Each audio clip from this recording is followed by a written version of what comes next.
Welcome to our channel. నేను మీ ప్రశాంత్. గత కొన్ని రోజులుగా సోషల్ మీడియాలో సమంత రెండో పెళ్లి గురించి చాలా వైరల్ అవుతుంది.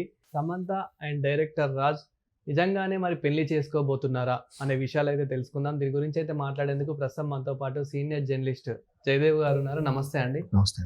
సార్, సమంత రాజ్ అసలు స్టోరీ ఏంటి? నిజంగానే పెళ్లి చేసుకోబోతున్నారా? సోషల్ మీడియాలో అయితే చాలా వైరల్ అవుతుంది, సమంత రెండో పెళ్లి చేసుకోబోతుంది అని చెప్పేసి. అసలు ఏంటి స్టోరీ? ఇది ఎవరు పుట్టిస్తారో లేదంటే ఎవరు క్రియేట్ చేస్తారో తెలియదు. అదిగో పులి అంటే ఇదిగో తోక అనే రకాలే. వీడు పులి చూడ్డు, ఆ తోకని చూడ్డు. అంటే ఇప్పుడు సమంత గారు 2017లో ఎప్పుడో నాగ చైతన్యతో పెళ్లి చేసుకున్నారు. తర్వాత 2021లో ఇప్పుడు విడిపోయినట్టున్నారు. ఎవరు రీజన్స్ వాళ్ళు. ఇప్పుడు ఈవిడ ఆయన గురించి ఎక్కడ తక్కువగా మాట్లాడలేదు, చైతన్య కూడా సమంత గురించి ఎక్కడ తప్పుగా మాట్లాడలేదు. లేదంటే ఆమెకు అవకాశాలు ఇవ్వకండి అని చెప్పేసి ఎవరి ప్రొఫెషన్లో వాళ్ళు బిజీగా ఉన్నారు, నడుస్తుంది.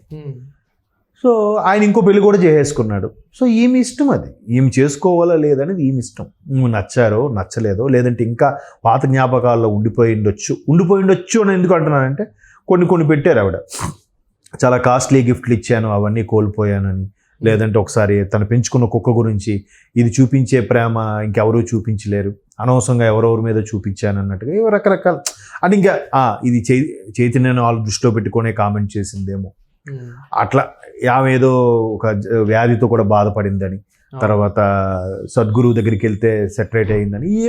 ఇప్పుడు సెలబ్రిటీ అన్నాక ఇంతకుముందు కూడా ఏదో సందర్భంలో కూడా చెప్పాను, సెలబ్రిటీలు తుమ్మినా దగ్గినా ఆ పెద్ద సెన్సేషనల్ న్యూస్ వైరల్ అయిపోయే అంశం.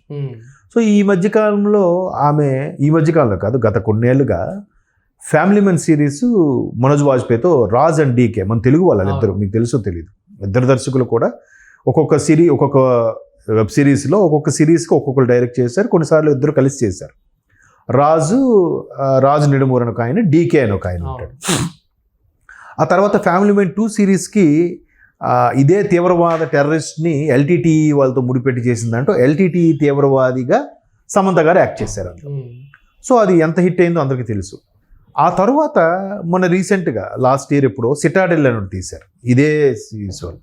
సో అది కూడా ఆ రాజ్ డీకే ఉన్న క్రేజ్ మీద మోస్తరుగా ఆడేసింది. పర్వాలేదు, నెట్ఫ్లిక్స్లో బాగానే స్ట్రీమింగ్ అయింది. ఇప్పుడు రీసెంట్గా వచ్చిన శుభ మూవీకి కూడా సమంత అండ్ రాజ్ ప్రొడ్యూసర్లే అని చెప్పి. అంటే సమంతానే ప్రొడ్యూసరు. సో ఆ ప్రొడక్షన్ వర్క్స్ అవి తెలియనప్పుడు రాజ్ హెల్ప్ చేశారు అన్నట్టు కూడా విన్నాను. ఆ ప్రొడ్యూసర్ రాజ్ కాదు, సమంత ప్రొడ్యూసర్. అయితే ఈ మధ్యకాలంలో ఇప్పుడు ఆ సిటాడెల్ ప్రమోషన్స్లో భాగంగా వీళ్ళిద్దరు కలిసి తిరగడం కానీ, లేదంటే ఏదో తిరుపతి ఏదో ప్రోగ్రామ్కి వెళ్ళినప్పుడు కలిసి వెళ్ళడం కానీ ఏదో చేశారంట. మన వాళ్ళు ఏంటంటే ఇద్దరు కలిసి వెళ్తున్నారంటే వాళ్ళ మధ్యన ఏ రిలేషన్ ఉందో, అన్నా చెల్లెల రిలేషనా, భార్యాభర్తల రిలేషనా, వైఫ్ అండ్ హస్బెండ్ లవర్స్, ఏమి తెలియదు మనకి. దూరంలో ఫోటో చూసి సమంత ఇంతో క్లోజ్గా ఉంటుంది, ఏంటది? అది కరెక్ట్. కొంతమంది సమంత ఇంకో చేసుకోవడం మాకు ఇష్టం లేదు, నువ్వెవడు చెప్పడానికి? కింద కామెంట్స్ కూడా చూసాను. ఇప్పుడు ఆయన చైతన్య ఇంకో వేరే వాడిని చేసుకొని లైఫ్ సెటిల్ చేసుకున్నాడు. ఇప్పుడు సమంత వేరే వాడు చేసుకుంటే తప్పేముంది? అట్లా పిచ్చి. అంటే సెలబ్రిటీస్గా ఉన్న వాళ్ళు వీళ్ళకి ఎలా నచ్చుతో అలా ఉండాలనుకుంటారనేది నాకు నచ్చని అంశం. వాళ్ళ ఇష్టం కదా, వాళ్ళకంటూ పర్సనల్ లైఫ్ ఉంటుంది కదా. సో అట్లాంటి రూమర్స్ వస్తున్న నేపథ్యంలో రీసెంట్గా రాజు నెడుమూరు తాలూకా భార్య, ఆవిడ పేరు శారద శ్యామల ఏదో సంథింగ్, ఆవిడ కూడా రెస్పాండ్ ఒక ట్వీట్ చేసింది.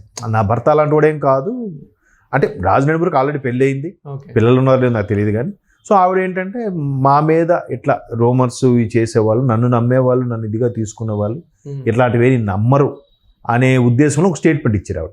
స్టేట్మెంట్ ఇచ్చిన వెంటనే ఏముంది, నన్ను సపోర్ట్ చేస్తారని ఇచ్చింది. అంటే సపోర్ట్ చేస్తారనగానే ఓకే, రాజు నెడుమూరు సమంతకి బెండ్ అయిపోయాడు, అందుకే ఈవిడ సపోర్ట్ కోరుకుంటుంది. ఆల్రెడీ కరెక్ట్గా తమిళనాడులో కూడా జయం రవి అలా ఆవిడ విడిపోతున్నారు, అలా ఆవిడకి అందరూ సపోర్ట్ చేస్తున్నారు, ఇక్కడ ఈవిడికే సపోర్ట్ చేయాలని కోరుకుంటుంది. రాజు నెడుమూరు సమంతతోనే చనువుగా ఉంటున్నాడు ఈ మధ్యన ఫోటోలు, ఇవన్నీ ఇంకా 1 by 1 వచ్చేసరికి వీళ్ళిద్దరు ఏదో విడిపోతున్నారు అన్నట్టుగా ఉంటుంది. అంటే కలిసి ప్రయాణం చేసినంత మాత్రాన ఒక దర్శకుడు హీరోయిన్, ఒక దర్శకుడు ఒక హీరో ట్రావెల్ చేసినంత మాత్రాన వాళ్ళిద్దరి మధ్యన అన్నీ ఉన్నాయి, అన్నీ అయిపోతున్నాయి అనుకోవడం అనేది భ్రమ. అది క్రియేటివిటీ. ఇప్పుడు సమంత ఎక్కడ రెస్పాండ్ అవ్వలేదు, రాజ్ నెడుమూరు ఎక్కడ రెస్పాండ్ అవ్వలేదు. జస్ట్ అంటే ఒక క్లోజ్ గా కొన్ని ఫొటోస్ దిగారు అంతే అండి. ఒక ఫొటోస్ దిగలేదు, ఎవడో క్లిక్ అనిపించాడు. వీడు సోషల్ మీడియా వేదికలో సెలబ్రిటీలు అనేసరికి మేము వెళ్ళాము ఫంక్షన్కి, అక్కడ వాళ్ళు కూడా వచ్చారని చెప్పి ఎవడో సెల్ఫీ దిగేవాడు, లాంగ్ షాట్లో ఫోటో దిగాడు, ఆడెవడో షేర్ చేస్తే అది వీడు వైరల్ చేసిన వాళ్ళేం ఫోటోలు దిగి ఇవ్వలే, ఇగో మా ఇద్దరు ఫోటో తీయండి అని. సో అట్లా క్రియేటివిటీకి అంటే చెప్తున్నాను కదా, 1,00,000 మందిలో ఒక ఇద్దరు టాలెంట్ ఉపయోగించి ఏవేవో ఇన్వెన్షన్లు కనుక్కుంటే మిగతా 99,998 మంది దాని మీద డిపెండ్ అయిపోయి ఆ రూమర్స్ మీద ఆ సోషల్ మీడియా చూసుకుంటూ టైం పాస్ చేసి గడిపేస్తూ ఉంటారు. అది అంటే ఒక సామెత ఉంటుంది, పక్కోడి మీద ఉన్నంత ఇంట్రెస్ట్ మన మీద ఉండదు. ఏదో త్రివిక్రమ్ గారి డైలాగ్ కూడా ఉందండి, వీడికి ఆడి విషయంలో ద్రాక్ష రసం, పక్కోడి విషయంలో పాదరసం అండి. పాదరసం జమ్మని వెళ్తుంది కదా, అదే ద్రాక్ష రసం అయితే స్లోగా వెళ్తుంది కదా. ఎవడైనా అంతే, పక్కోడి విషయం వచ్చేసరికి పాదరసం, అరే ఏమైందండి, ఆడ విషయం వచ్చేసరికి ద్రాక్ష రసం అంట, స్లోగా ఇది అవుతుంది. అలాగా ఈ క్రియేటివిటీ ఇవన్నీ కూడా అయితే రాజ్ నెడుమూరు క్లారిటీ ఇవ్వాలి, లేదా సమంత క్లారిటీ ఇవ్వాలి.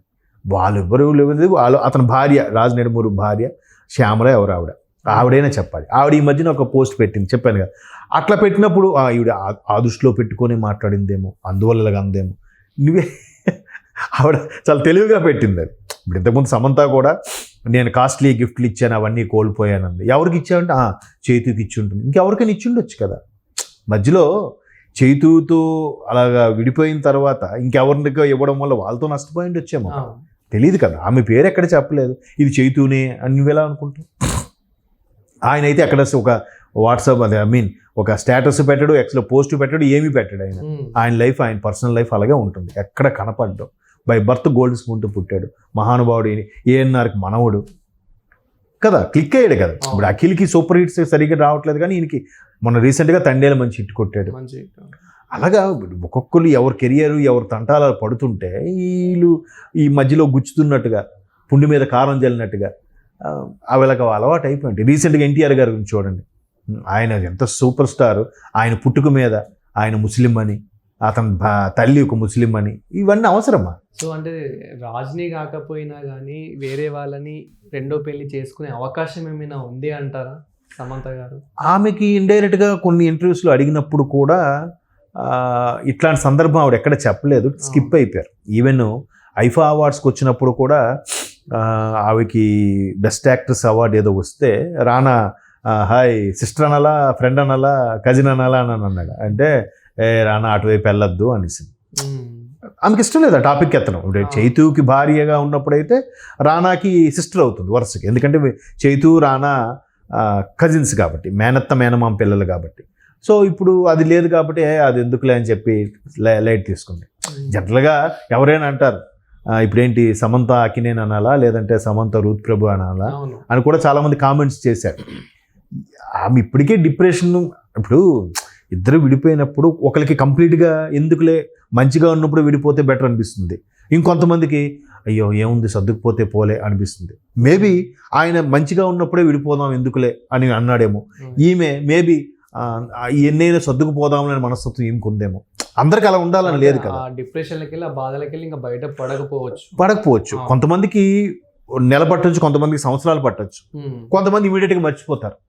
సో ఈ మెంటాలిటీ అది, మనం దాన్ని ఏం చేయలేం. సో ఆ మెంటాలిటీ వల్ల వేరే ఎవరైనా ఆమె సాధక బాధలు చెప్పుకునే ఒక ఫ్రెండ్, ఒక మంచి నమ్మకస్తుడు కలిసినప్పుడు వాడికి అన్ని షేర్ చేసుకున్నంత మాత్రాన వాడిని చేసుకుంటుంది, వాడే లవరు అని అనుకోవడం తప్పు కదా. ఎవరి లైఫ్లో, ప్రతి ఒక్కరి లైఫ్లో ఫేస్ చేసిందే. ఆ రాసేవాడు కూడా ఎక్కడో ఫేస్ చేసే ఉంటాడు. బట్ పక్కోడదనేసరికి మీరు అన్నట్టు పాదరసం కదా, చాలా యాక్టివ్గా రాసేస్తాడు, బురద జల్లేస్తాడు.